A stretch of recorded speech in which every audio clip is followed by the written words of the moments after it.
കൂട്ടുകെട്ടിന്റെ പദബലം അല്ലാഹു സുബ്ഹാനഹു വ തആല എല്ലാവിധ ഖൈറുകളും നൽകി അനുഗ്രഹിക്കട്ടെ.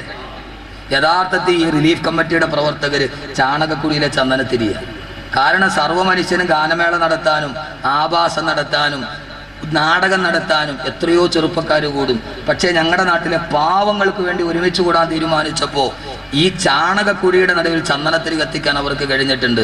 അള്ളാഹു നല്ല പ്രതിഫലം കൊടുക്കട്ടെ, അള്ളാഹു നല്ല പ്രതിഫലം കൊടുക്കട്ടെ. അവരെ സാമ്പത്തികമായും മാനസികമായും ശാരീരികപരമായും ഒന്നിനും കഴിഞ്ഞില്ലെങ്കിലും ഒന്ന് ദുആ ചെയ്തെങ്കിലെ സഹായിക്കൽ ഒരു യഥാർത്ഥ വിശ്വാസിയുടെ കടമയാണ്. എന്റെ പൊന്നു സഹോദരങ്ങളെ, അതേപോലെ മറിച്ചൊരു വശമുണ്ട്. തിന്മയ്ക്ക് വേണ്ടി ഏതൊക്കെ ആളുകൾ കൂട്ടുകൂടിയോ ആ നാടിനെ അല്ലാഹു നശിപ്പിച്ച് താമാവശേഷമാക്കിയെന്ന്.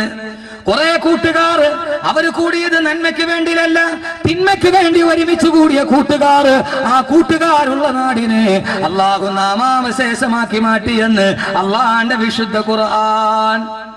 നന്നായിട്ടൊന്ന് ചിന്തിക്കുക. കൂട്ടുകാര് വെറുതെ അല്ല. നല്ല രണ്ട് കൂട്ടുകാര് പോയപ്പോ അവിടെ പാല് പറ്റി ആടിന് പാലുണ്ടായി. വേറെ കുറെ കൂട്ടുകാരുണ്ടായി. അവര് കൂടിയത് എന്തിനാ? തിന്മയ്ക്ക് വേണ്ടി. അവന്മാര് ജീവിച്ചിരുന്ന നാടിനെ അള്ളാഹു കീഴ്മേ മറിച്ച് കളഞ്ഞു. എന്താ ഇതിന്റെയൊക്കെ ആവശ്യകത? നിങ്ങൾ എന്താ കരുതിയത്? അല്ലോ കുറെ ആളുകൾ കൂടി ഇമാരിപ്പോ പൈസ ഉണ്ടാക്കാനാണോ? മാറി നിന്ന് വിമർശിക്കാൻ ആളുകളുണ്ട്, പക്ഷെ നന്മയുടെ കൈപിടിക്കാൻ ആളുകളില്ല. സഹോദരങ്ങളെ, എവിടെ തിന്മയ്ക്ക് വേണ്ടി? അതുകൊണ്ട് എൻ്റെ പൊന്നു ചെറുപ്പക്കാരോട് ഞാൻ മുന്നറിയിപ്പ് നൽകുക, തിന്മയ്ക്ക് വേണ്ടി ഒരുമിച്ച് കൂടരുത്. ഗാനമേള നടത്താൻ, ആഭാസം നടത്താൻ, നാടകം നടത്താൻ, ഇതിനൊന്നും വേണ്ടി ഒരുമിച്ച് കൂടരുത്. അങ്ങനെ ഒരുമിച്ച് കൂടിയ ആളുകൾ എവിടെയുണ്ടോ ആ നാടിനെ അള്ളാഹു നശിപ്പിച്ചിട്ടുമുണ്ട്. ഖുർആൻ ഞാൻ പറഞ്ഞല്ല, എന്നെ തുറിച്ച് നോക്കണ്ട.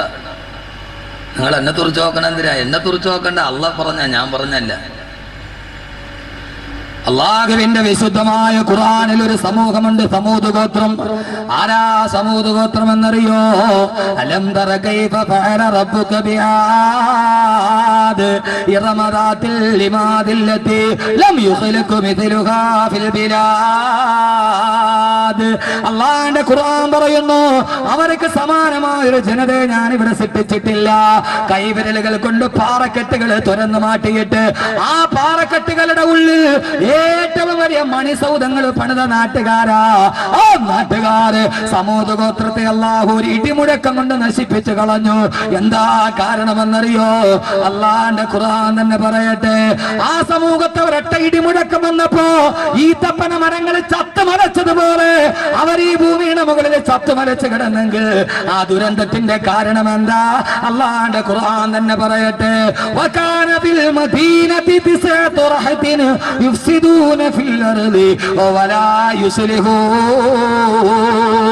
വകാന ബിൽ മദീന, ആ പട്ടണത്തിൽ ഉണ്ടായിരുന്നു, സമൂദ് ഗോത്രത്തിന്റെ നാട്ടിലുണ്ടായിരുന്നു പൊന്നു ചെറുപ്പക്കാരെ, തിസ്അതു റഹത്തിൻ 9 വിഭാഗത്തിൽപ്പെട്ട യുവാക്കൾ ഉണ്ടായിരുന്നു. അവരുടെ ജോലി എന്താ?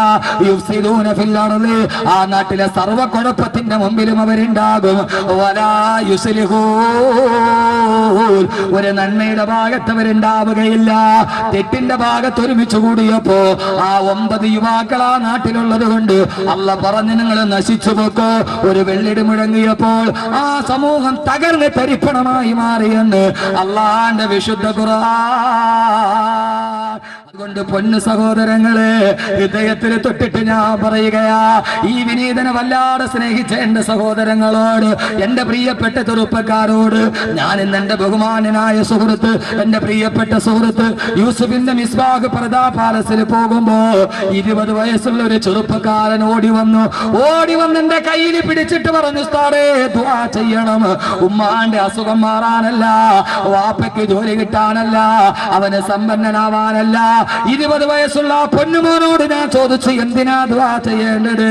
അദ്ദേഹം പറഞ്ഞു, ഉസ്താദേ ആഖിറത്തിന് വേണ്ടി ദുആ ചെയ്യണം, ആഖിറത്തിന് വേണ്ടി ദുആ ചെയ്യണം, ആഖിറത്തിന് വേണ്ടി ദുആ ചെയ്യണം. ഇതാണ് യഥാർത്ഥ ചെറുപ്പക്കാരനെങ്കിൽ, അവനാണ് ചരിത്രത്തിന്റെ ശില്പിയെങ്കിൽ, അവനെ ഓർത്തിട്ടാണ് ചരിത്രം കാത്തു നിൽക്കുന്നതെങ്കിൽ, അവന് വേണ്ടിയാണ് ചരിത്രം പറക്കുന്നതെങ്കിൽ, 20 വയസ്സുള്ള യുവാവ് ഉസ്താദേ ആഖിറത്തിന് വേണ്ടി ദുആ ചെയ്യണമെന്ന് പറയുമ്പോ, പൊന്നു സഹോദരാ, ഈ പ്രഭാഷണം കഴിയുമ്പോ ഇതേവരെ മോശമായ കൂട്ടുകെട്ടുണ്ടോ മാറ്റുക, മോശമായ കൂട്ടുകാരനോട് വിട പറയുക, എന്നിട്ട് മൂന്നാമത്തെ കൂട്ടുകാരനെ ഏറ്റെടുക്കുക. മൂന്നാമത്തെ കൂട്ടുകാരനാരാ? മിനൻ നബിയീന, അല്ലാഹുവിന്റെ പ്രവാചകന്മാർ. ആ പ്രവാചകന്മാരോട് കൂട്ടുകൂടുക. പെട്ടെന്ന് ഞാൻ പറയുകയാണ്, നാലാമത്തെ കൂട്ടുകാരനാരെന്നറിയോ? അള്ളാന്റെ പ്രവാചകന്മാരെ സ്നേഹിക്കണം, അവര് പറഞ്ഞ ദൗത്യം ഏറ്റെടുക്കണം. പ്രവാചകന്മാരെ സ്നേഹിക്കേണ്ടത് എങ്ങനെയാ? അവര് ചെയ്ത ദൗത്യം ഏറ്റെടുക്കണം. അള്ളാഹുവിന്റെ മാർഗത്തിലേക്ക് ജനങ്ങളെ ക്ഷണിക്കണം. സഹോദരങ്ങളെ, തകർന്നടിയുന്ന ഇസങ്ങളുടെയും പിടിതെറിയപ്പെടുന്ന പ്രതിമകളുടെയും മൂകമായ ദീനവിലാപത്തിന്റെ നടുവ് ആയിരക്കണക്കിന് ആളുകൾ സമാധാനം അന്വേഷിച്ച് യാത്ര ചെയ്യുമ്പോ അവരോട് വിശുദ്ധമായ ഇസ്ലാമിനെ പരിചയപ്പെടുത്തി കൊടുക്കുക. അതാണ് പ്രവാചകന്മാരോടുള്ള കൂട്ടുകെട്ട്. സമയത്തിന്റെ പരിമിതി കൊണ്ട് പെട്ടെന്ന് പറയട്ടെ, നാലാമത്തെ കൂട്ടുകാരനാരാ? സിദ്ദീഖീങ്ങളെ, സത്യം പറയുന്നവരെ കൂട്ടുകാരനാക്കണം. പച്ചക്കള്ളം പറയുന്നവന്റെ കൂടെ പോകരുത്. നാവെടുത്ത് വലത്തോട്ട് വെച്ചാ അവൻ കള്ളമേ പറയൂ, അവന്റെ കൂടെ കൂടരുത്. നീ ലോകത്തിലെ ഏറ്റവും വലിയ അപകടത്തിൽ പോകും. യാ അയ്യുഹല്ലദീന ആമനുത്തഖുല്ലാഹ വകൂനൂ മഅസ്സാദിഖീൻ. ഓ സത്യവിശ്വാസികളെ, സത്യം പറയുന്ന അല്ലാഹുവിന്റെ പ്രവാചകന്മാർ, അല്ലാഹുവിന്റെ പ്രിയപ്പെട്ട കൂട്ടുകാർ, അവര് സത്യം പറയുന്നവരാ. ആലിമീങ്ങളെ, പണ്ഡിതന്മാരെ കൂട്ടുകൂടുക. അഞ്ചാമത്തെ കൂട്ടുകാരൻ വസിദ്ദീഖീന, സിദ്ദീഖീങ്ങളോട് കൂട്ടുകൂടുക. അല്ലാഹു തൗഫീഖ് നൽകട്ടെ. മൂന്നാമത്തെ കൂട്ടുകാരനാരാ? നബിയീന, നബിമാരോട് കൂട്ടുകൂടണം. നബിമാരോട് കൂട്ടുകൂടുവോ? ഒന്ന് ഉറക്കെ പറയും. നബിമാരോട് കൂട്ടുകൂടുവോ? അതിന് കൂട്ടുകൂടാൻ നബിമാർ ഇവിടെ ഉണ്ടാ? ഏതൊരു നബിയെ കാണിച്ചു തരാൻ പറ്റുമോ? ഇല്ല. അപ്പൊ എന്ത് ചെയ്യണം? ഞാനൊരു വഴി പറഞ്ഞ രക്ഷാല ചെയ്യുവോ? നബിമാരല്ലേ ഇല്ലാത്തതുള്ളൂ, പ്രവാചകന്മാരുടെ അനന്തരാവകാശികളുണ്ട്, അവരോട് കൂട്ടുകൂടി. ആരോട്? പ്രവാചകന്മാരുടെ അനന്തരാവകാശികളാരാ? മിക്കവാറും ബയർത്ത് തന്നെ എൻ്റെ 2 കിലോ കുറയും തോന്നുന്നു. ഈ ബയർപ്പ് പോയിട്ട് തന്നെ ഞാൻ 2 കിലോ കുറയും. എന്റെ പ്രിയപ്പെട്ട സഹോദരങ്ങളെ, പ്രവാചകന്മാരുടെ അനുയായികളാരാ? അല്ലുലമാ വറസത്തുൽ അംബിയ, ഉലമാക്കൾ പ്രവാചകന്മാരുടെ അനന്തരാവകാശികളാണ്. അതുകൊണ്ട് പ്രവാചകന്മാരുടെ അതേ ദൗത്യം ഏറ്റെടുത്തവരാണ് ആലിമീങ്ങൾ, പള്ളിയിലെ ഇമാമീങ്ങൾ, ഖത്തീബന്മാർ, ഖാദിമാർ, അഹ്ലു ബൈത്ത്.